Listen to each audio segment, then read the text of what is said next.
Hey everyone, so today's video is going to be the project planner tag, and I did see a couple of YouTubers do this. I forget exactly who inspired me to do this, but I have links to a couple other YouTubers that I saw do it down below in the description box, and I will also have all the questions listed out down below. So if you guys want to do this tag, feel free to make your own video or just respond to some of the questions in the comments down below. I would love to hear your feedback as well about these questions. So I just thought it would be really fun to do this project planner tag because I did start panning. Actually, I think that's a question in here, so I will get to that later. But I have been panning for a little bit now, and that's the main reason why I started my YouTube channel, was to do some project pans and kind of document it and just have you guys follow along with my project panning journey. So let's just go ahead and get straight into the questions. The first question is, how long have I been project panning? And the answer to this is almost 8 months. I think it is a little bit less than 8 months. I basically started project panning when I started my YouTube channel. So you can go back and see my first video. I don't know if you would want to because it's probably very cringy. But yeah, I have been panning for almost 8 months, and hopefully I will continue panning for at least the next few years. And I really do enjoy panning, so I definitely see myself continuing to do it in the future. And then the second question is, what made you decide to start panning, and what did I hope to get out of it? So really, the reason I wanted to do or start my project pan and my YouTube channel was just to get more use out of my makeup collection, make sure I was actually using the products that I have and kind of going through products and actually getting really good use out of them.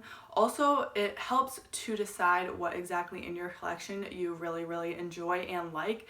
And through project panning, I have also decluttered a bunch of products that I just decided that I don't like the way they look on me, or I don't like the way they perform. So it has also helped me declutter my collection a lot and really get my collection down to a more curated collection. And I actually enjoy using all the products in my collection, so that is kind of my goal, to get my collection down to a more reasonable size and also just use the products that I have in my collection and not buying as many new products.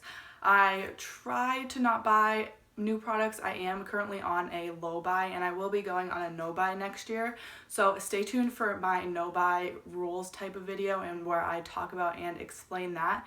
But yeah, it just has helped me so much with using the products in my collection and really getting good use out of them and focusing more on what I already have instead of buying more products. The next question is, how do I like to structure my project pans? So whether I do a year-long project pans or shorter, more seasonal project pans. So the answer to this is, I kind of do a mixture of both. I like having that year-long project pan where you're working on more long-term items, but I also like those shorter seasonal projects just to get use out of maybe some different products and use some products that maybe won't take as long to use, so you just need to put them in a shorter project, and I don't necessarily want to put them in my year-long project pan. Also, projects like my project 10 uses and things just helps me get usage out of all of my products. So I definitely do a mixture of more long-term and shorter-term projects, just depending on the type of products. And I also really like doing like the collab type project pans where you kind of do it along with everyone else, so you get to see everyone's progress and it kind of motivates you to use up your products. Like for example, I did the Fall For You project pan.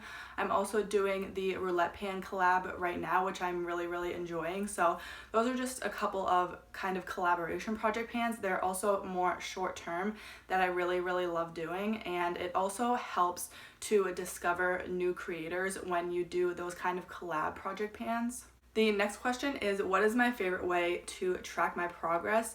And most of the time I do usage progress, which actually isn't my favorite, but I find that it just works for products that is hard to tell where you're actually at and how much you have used up in it.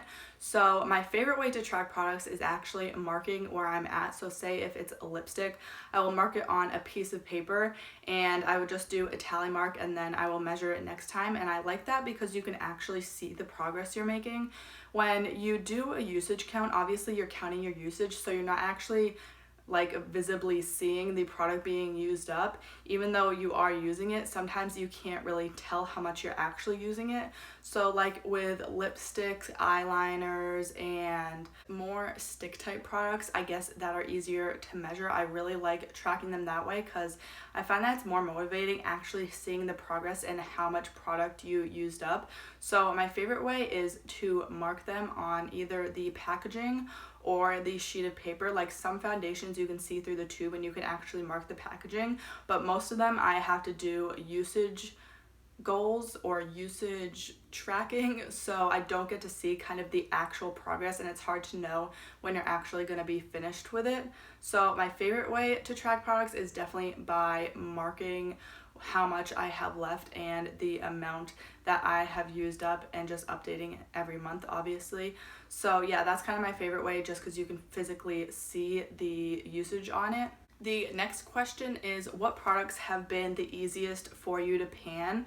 And the easiest product I find are primers, because primer is something you use every day. Even if you're not wearing makeup, you can technically still apply a primer, and it just gives kind of that nice hydrate. If you're using a hydrating primer, it gives just some hydration to your skin. So I find that those are the easiest to go through, just because you can apply them even on days when you're not wearing makeup, just almost as a skincare step, especially if it's a more hydrating primer.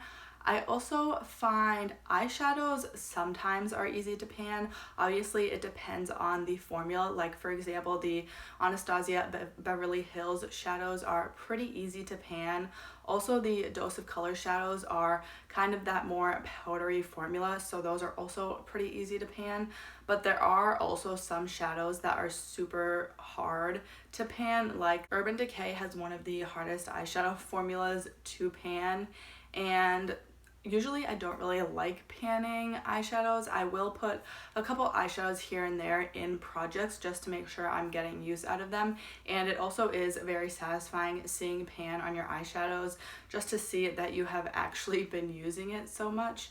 So yeah, eyeshadow, depending on the shadow, can be either pretty hard or pretty easy. But in terms of the easiest product, I feel like primer for me, just because you can wear it every day.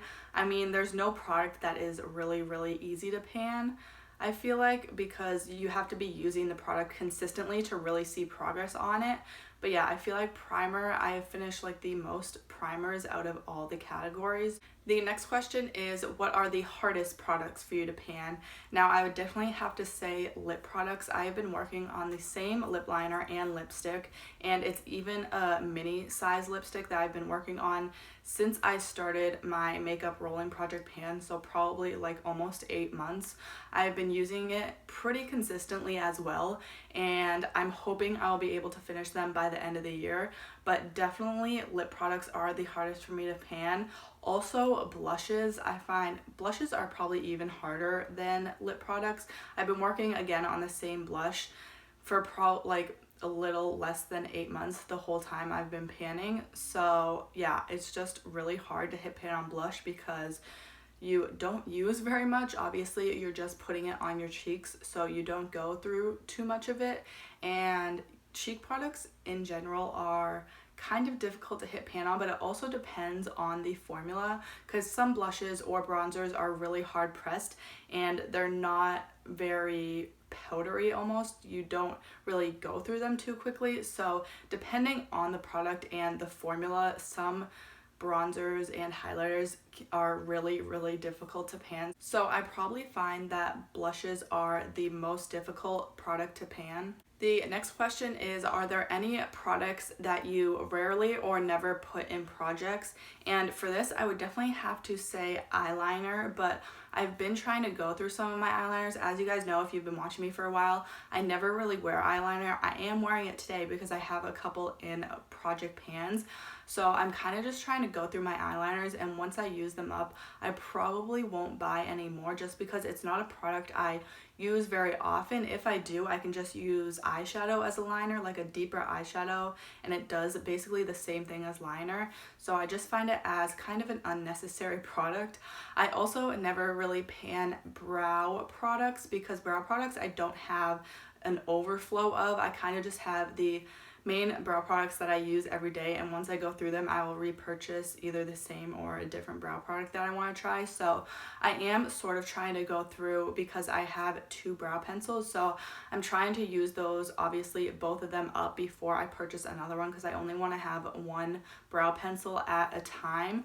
But like, I have a brow pomade, a brow pencil, and then a brow gel, so I really only have one of each. So I find that I don't really need to pan them because I'm using them every day anyways. So I'm gonna go through them, and it's just kind of that thing that I will repurchase as I use up. And the same thing with mascara. I don't have really an overflow of mascaras. I just use what I have, and once I use it up I will purchase another one. So I do like to have a couple mascaras open at a time, just for different kind of occasions. Like, I will have a more glam mascara and then a more natural one for every day. So yeah, mascaras and brow products definitely are the only 2 products that I never really put in project pans. And then the next question is, do you pan skincare or body care items, or do you just strictly pan makeup items? So in the past, when I first started project panning, I did do a skincare project pan, and I also did a sample project pan, which kind of included a lot of those little samples of, there was mixture of some makeup, but mostly skincare and body care type products. So, but I did that project to use up all of my sample products, so I don't really have any sample products in my collection unless it's just like mini sizes of makeup. And then, like I said, I did these skincare project pans, so I pretty much went through all of my excess skincare products, and now I just have my go-to skincare routine, and I don't really have an excess of products, so I don't find it necessary to do a skincare project pan anymore. Also, skincare is something that doesn't really tempt me how makeup does. Like, I'm not as interested in skincare as I am in makeup, so I pretty much only stick to makeup project pans, and I just don't find it necessary for me to do a skincare or body care project pan. So my main projects are just makeup. The next question is, what is your number 1 advice for a successful project pan? And for this one, I would definitely have to say, just use the products consistently. If you're consistently using the product every single day, there's pretty much no way you won't see progress. So just by using the products every single day, even if you're just doing a minimal look, make sure you're using those products that are in your project pans, and I guarantee you, you will see progress if you're just using the products consistently every single day. And obviously that's kind of the most obvious answer, but I just find that it makes so much of a difference when I'm consistently using my project pan items, and I go through products so much quicker that way if I'm actually using them every single day. So that's kind of a no-brainer, but that would definitely be my number 1 advice for a successful project pan. The next question is, has panning affected my makeup purchasing habits? And I would definitely have to say yes for this one. I am definitely a lot more conscious of what I am buying and what I'm bringing into my collection.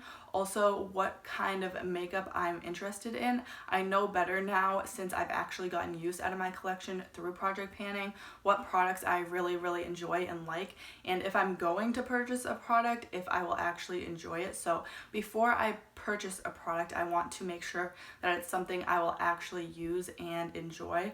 Also, make sure that it's something that I don't already have in my collection. So I'm way less tempted by makeup than I used to be, or I am still tempted, more so I can just hold myself back more because I know I already have similar products in my collection, and it has also helped me realize that I need to finish up more products before I bring in more, because I do have so much in my collection. So if I'm looking at a blush, for example, that I really, really want, I kind of can stop myself from buying it because I have probably over 30 blushes in my collection. So I know also how long it takes up to use up makeup through project panning. I know blushes are probably the hardest product to pan, so therefore I'm less tempted to buy more blushes because I know I'm never gonna go through one.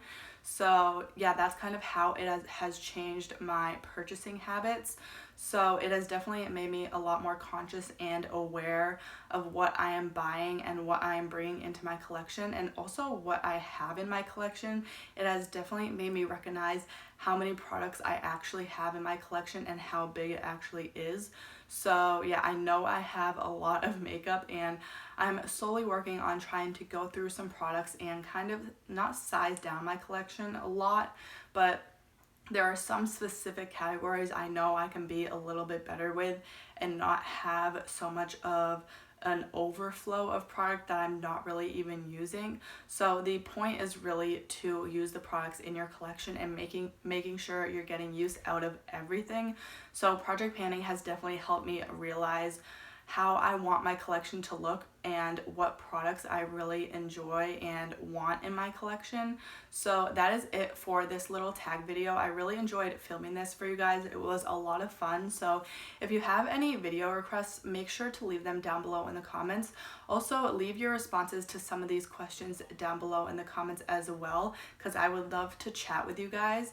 But that is it for this video. So if you did enjoy this video, make sure to give it a thumbs up. And I do post new videos 3 to 4 times a week. I am actually going down to maybe 2 to 3 times a week, just because I am living with my sister right now. So I just don't want to be overwhelmed and feel like I need to film videos, and I'm kind of doing more quality over quantity videos. But make sure to subscribe if you want to see more from me, and don't forget to hit that bell icon to get notified every time I post. Thank you so much for watching, and I'll see you next time.